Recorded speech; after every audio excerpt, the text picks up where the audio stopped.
One of the great things about the solo 401k is it's so easy to administer. If the IRS got one thing right, it's the solo 401k 5500 EZ.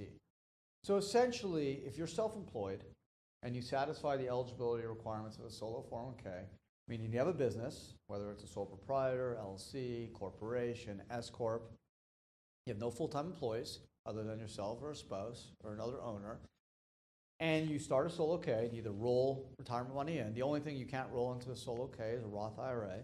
Everything else can be rolled in. Pre-tax IRA, SEP, simple, after 2 years, 403, 457, 401k.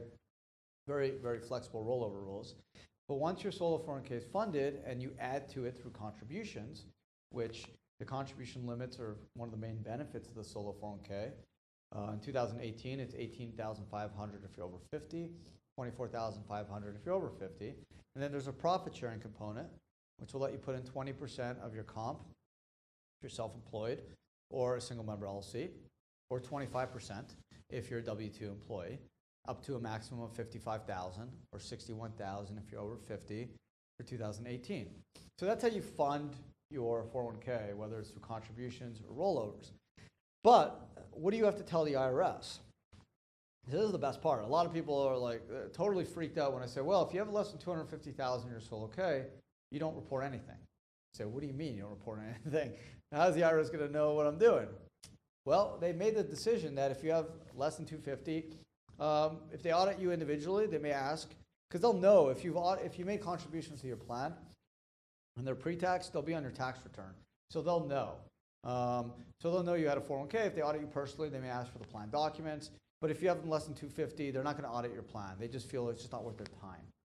So if you have over $250,000 as of 12/31, the IRS is going to ask you to fill out a 5500 EZ. And it really is easy. It's one of the things the IRS got right. It's a 2-page form. It's due July 31. You get an extension. You can do it in 10 minutes. We help our clients do it. It actually has to be mailed in. You don't have to even e-file it. And literally it's a joke. I mean, it takes 5 minutes, name of the plan, your address, trustee. You answer a bunch of questions. How many contributions did you make during the year? Value of your assets as of 12/31. And you're finito. You're done. That's it. The only one thing to keep in mind is of interest is if you own an alternative assets like real estate in your 401k, and let's say you use leverage, non-recourse loan, because one of the advantages of a solo 401k is if you use a non-recourse loan to buy real estate, unlike an IRA, which triggers a tax called unrelated business taxable income at 37%, if you use a solo 401k, there's an exemption under 514c9. When you look at the value, let's say you bought your property for $150 in cash and you got $150 in loan, they want you to put $250 as the value. You may say, well, it's really $150 in equity, so I'm only going to put $150. Their position is no, it's $250. Just like if you bought a house for $1 million and you put down $300,000 and got a $700,000 mortgage, if your friend asks how much your house is worth, you don't say $300,000, you say $1 million. Same idea. It's not a big deal. It's not a tax return. It's just an information return. Some people get concerned, well, I'm 251. I'd rather not file it. Let me roll some money out. Nothing to be worried about. If you do everything right, you don't do prohibited transactions, the audit risk is so low. And if you get audited, big deal. I've had a bunch of clients audit in a solo K.